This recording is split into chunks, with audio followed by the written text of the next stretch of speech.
2 দিন আগে interview letter দিয়ে তারপর 2 দিন পরে ইন্টারভিউ ডেট দিয়েছে। 7 দিন, 10 দিন, 15 দিন এরকম তো হিউজ আছেই। রিসেন্টলি ইউএস এমবাসি ঢাকা প্রচুর পরিমাণে ইমিগ্রেশন ভিসার ইন্টারভিউ লেটার ইস্যু করছে। আর এই ইন্টারভিউ লেটার হাতে পাওয়ার পরে ইমিগ্রেশন ভিসা প্রত্যাশীদের যেই একটা উৎফুল্ল হওয়ার কথা, সেই উৎফুল্ল না হয়ে অনেকেই হতাশার মধ্যে পড়ছে বা অনেকেই শঙ্কার মধ্যে পড়ছে।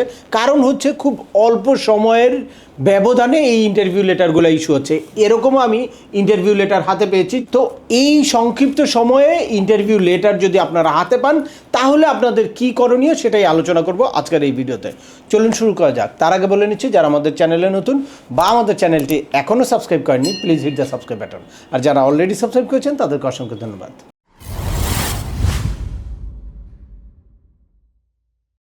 Welcome back. আপনাদের সাথে আছে আমি সেম আমিনুল বাহার। আমাদের এই চ্যানেলে ইউএসের ফ্যামিলি ইমিগ্রেশনের একেবারে I-130 পিটিশন ফাইল করা থেকে শুরু করে ইন্টারভিউর প্রিপারেশন পর্যন্ত huge step by step processing related video আছে। At the same time huge updated information আছে। আপনারা যারা যেই টপিক্সে ইন্টারেস্টেড দয়া করে ওই রিলেটেড সকল ভিডিওগুলো দেখবেন। এরপর ছোটোখাটো প্রশ্ন থাকলে ভিডিওর নিচে কমেন্টস করবেন। আর তারপরেও একান্ত কোনো ব্যক্তিগত পরামর্শ বা আমাদের কোনো সার্ভিস নিতে চাইলে ডিসক্রিপশানে থাকা হোয়াটসঅ্যাপ নাম্বারে অ্যাপয়েন্টমেন্ট বুক করে সরাসরি যোগাযোগ করতে পারেন। অ্যাট দ্য সেম টাইম আমাদেরকে ইমেল করতে পারেন এবং আমাদের ইউটিউব, ফেসবুক বা ওয়েবসাইটগুলো ফলো করে সবসময় আমাদের সাথে যুক্ত থাকতে পারেন। এনিওয়ে চলে আসি আজকের মূল আলোচনায়। আপনারা যারা ইউএসের family immigration F1, F2A, F2B, F3 বা F4 category, even IR1, CR1 বা IR5 ক্যাটাগরিতে বিভিন্ন স্টেজে ওয়েট করছেন দীর্ঘদিন ধরে, তো তাদের ভিসাটা কিন্তু এখন পজ আছে, কিন্তু ভিসার প্রক্রিয়া সব কিছু চলমান আছে। অর্থাৎ I-130 পিটিশনও আপনি ফাইল করতে পারবেন। এরপর ওইটা অ্যাপ্রুভ হলে দেন ন্যাশনাল ভিসা সেন্টারে আপনার কেসের ডকুমেন্ট আপলোড করতে পারবেন।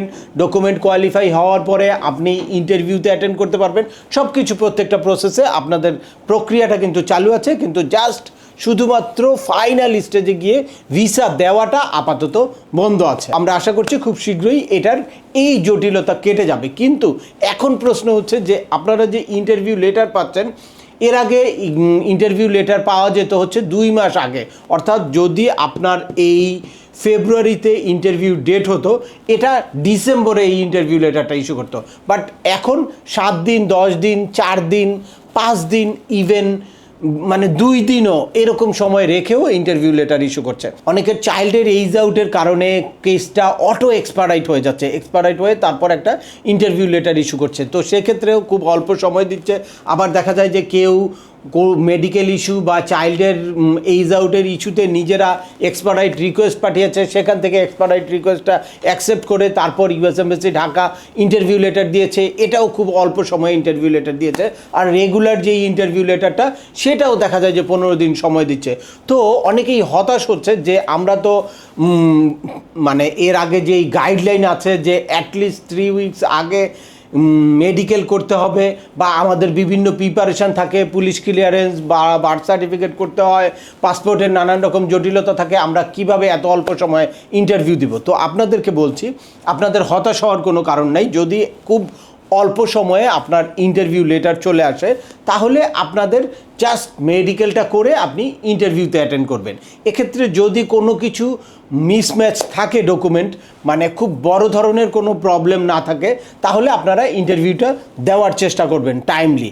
আর যদি এরকম হয় যে আপনার মানে কিছু ডকুমেন্ট মিসম্যাচ আছে বা একটার সাথে আরেকটার ইনফরমেশান মিলে না, ওইগুলা কারেকশান করার ব্যাপার আছে, তাহলে আপনি সময় নিতে পারেন। বাট যদি আপনার I-130, আপনার বার্থ সার্টিফিকেট, ম্যারেজ সার্টিফিকেট, নিকানামা, পাসপোর্ট, NID এগুলো সবগুলা নাম ঠিক থাকে, father's name, mother's name, date of birth এগুলো সব ঠিক থাকে, বড় ধরনের কোনো মানে অসামঞ্জস্য না থাকে, তাহলে আপনারা ইন্টারভিউতে অ্যাটেন্ড করবেন। এখন আসি যে মেডিকেলের ইস্যুটা প্রথমেই আমি ক্লিয়ার করব।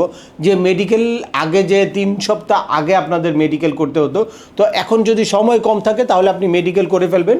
যেহেতু এখনই ভিসাটা ইস্যু করছে না, সুতরাং ইউএস এমবাসিও বুঝতে পারছে যে আপনি যদি মেডিকেল করে আসেন তারপর যদি একটা সময় নিয়ে রিপোর্টটা তাদের কাছে আসে তাতে কোনো রকম কোনো প্রবলেম নাই। দ্যাটস মিন এই মেডিকেল ইস্যু নিয়ে আপনাদের হতাশ হওয়ার কোনো কারণ নাই। যদি ইন্টারভিউর একদিন আগেও আপনি ইন্টারভিউ লেটার পান, একদিন আগেও আপনি মেডিকেলটা করে দেন আপনি যান, তাতেও কোনো রকম কোনো সমস্যা নেই। কারণ এখনই যেহেতু আপনাকে ভিসা দিচ্ছে না, পরবর্তীতে যখনই মেডিকেলের রিপোর্টটা যাবে ওইটা আপডেট করে ওরা রেখে দিবে, আর যখনই পজ উইথড্র হবে তখন আপনাকে লেটার দিয়ে বা মেইল দিয়ে পাসপোর্ট জমা দিতে বলবে। এর বাইরে অনেকের পুলিশ ক্লিয়ারেন্স করা থাকে না বা বার্থ সার্টিফিকেটটা আপডেটেড থাকে না। চেষ্টা করবেন আপনারা সব কিছুই, যাদের সম্ভাব্য ডেটগুলা কাছাকাছি আছে বা কাছাকাছি সময় আপনাদের ইন্টারভিউ ডেট পাওয়ার সুযোগ আছে, সেক্ষেত্রে আপনারা আগের থেকে এই প্রিপারেশানগুলো নিয়ে রাখবেন। আর একান্ত যদি সেই প্রিপারেশান না থাকে, আপনার পুলিশ ক্লিয়ারেন্স করতে হবে বা বার্থ সার্টিফিকেট আপডেটেড করতে হবে, তাহলে আপনারা সেটা ছাড়াই ইন্টারভিউতে অ্যাটেন্ড করবেন। যখন তারা ওই নোটিশগুলো দিয়ে দিবে যে আপনার এই ডকুমেন্ট মিসিং আছে, ওই ডকুমেন্টগুলো পরবর্তীতে আপনারা দিয়ে দিবেন, বা আপনারা বলবেন যে এটা আমাকে আপডেট করা হয় নাই বা এটা পুরানোটা আমার কাছে আছে, নতুনটা আপডেট করতে সময় লাগবে, যেহেতু আমার হাতে সময় ছিল না, দ্যাটস ওয়াই আমি ওটা করতে পারি নাই। তখন তারা ওইটা আপনাকে একটা টিক চিহ্ন দিয়ে দিবে যে ওই ডকুমেন্টটা সাবমিট করতে বা বিএফএসে জমা দিতে। যখনই আপনি জমা দিয়ে রাখবেন, পরবর্তীতে যখন ওইটা ওরা আপডেটেড করে রাখবে এবং যখন পজ উইথড্র হবে তখন আপনাকে পাসপোর্ট জমা দেওয়ার জন্য মেইল দেবে। দ্যাটস ওয়াই আপনারা শর্ট টাইমে ইন্টারভিউ লেটার পেলে হতাশ হওয়ার কোনো কারণ নেই। আপনারা সবাই একটু ভিসা বুলেটিনটা চেক করবেন এবং ডিকিউ কখন থাকলে আপনাদের ইন্টারভিউর কল আসতে পারে। এই মুহূর্তে F1, F2A, F2B, F3 বা F4 ক্যাটাগরির 2021-এর অগাস্টে যারা ডকুমেন্ট কোয়ালিফাই হয়েছে তারা ইন্টারভিউ লেটার পাচ্ছে, এটা হচ্ছে রেগুলার প্রসেস। আর এর বাইরেও যাদের চাইল্ডের এইজ আউট হওয়ার সম্ভাবনা আছে তাদেরকে অটো এক্সপায়ার দিচ্ছে, বা দেখা যায় যে আপনারা কেউ যদি মেডিকেল কোনো গ্রাউন্ডে বা চাইল্ডের এইজ আউটের জন্য আপনারা এক্সপায়ার লেটার দেন, পাঠান, এক্সপায়ার করার জন্য রিকোয়েস্ট পাঠান, তার আগেও আপনাদের এই প্রিপারেশনগুলো থাকতে হবে, যাতে খুব শর্ট টাইমে আপনাদের মেইলগুলো চলে আসলে বা ইন্টারভিউ লেটার চলে আসলে আপনারা যাতে ইন্টারভিউ দিতে পারেন। শুধুমাত্র মেডিকেলের যে ইস্যুটা সেটা ওরাই কনসিডার করবে যখনই আপনি মেডিকেল করে জাস্ট ইন্টারভিউতে অ্যাটেন্ড করলেই চলবে। দ্যাটস ওয়াই খুব সংক্ষিপ্ত সময়ে আপনারা যদি ইন্টারভিউ লেটার পেয়ে যান তারপরেও হতাশ হওয়ার কোনো কারণ নেই। তবে অবশ্যই যদি আপনার পাসপোর্টে বড় ধরনের কোনো সমস্যা থাকে বা পাসপোর্টের সাথে বার্থ সার্টিফিকেট মিসম্যাচ থাকে, তাহলে আপনি ইন্টারভিউটা অ্যাভয়েড করে আপনি ওই ডকুমেন্টগুলো কারেকশান করে ঠিক করে তারপরে কিন্তু আপনাদের যেতে হবে। এর বাইরে চাইল্ডের এইজ নিয়ে কোনো যদি কনফিউশন তৈরি হয়, লাইক এরকম অনেকেরই দেখা যায় যে I-130-তে একরকম ডেট অফ বার্থ দিয়েছেন, আপনার পাসপোর্ট বা আদার্স ডকুমেন্টে চাইল্ডের মানে ডেট অফ বার্থ আরেকটা হয়েছে, তখন আপনাকে অবশ্যই এইটা যে তার রিয়েল ডেট অফ বার্থ এটা প্রুভ করার জন্য তার প্রিভিয়াস স্কুল সার্টিফিকেট বা তার মেডিকেল সার্টিফিকেট, অন্যান্য যত জায়গায় তার ডেট অফ বার্থ মেনশন করা থাকে, এই সকল অনেক হিউজ এভিডেন্স আপনার সাথে নিয়ে যেতে হবে। অথবা তারা কিন্তু কনফিউজড হতে পারে, আমাদের দেশে অনেকেই যেহেতু চাইল্ডের এইজ কমানোর জন্য ডেট অফ বার্থ চেঞ্জ করে, দ্যাটস ওয়াই ওইটা যে আপনি ইন্টেনশনালি করেন নাই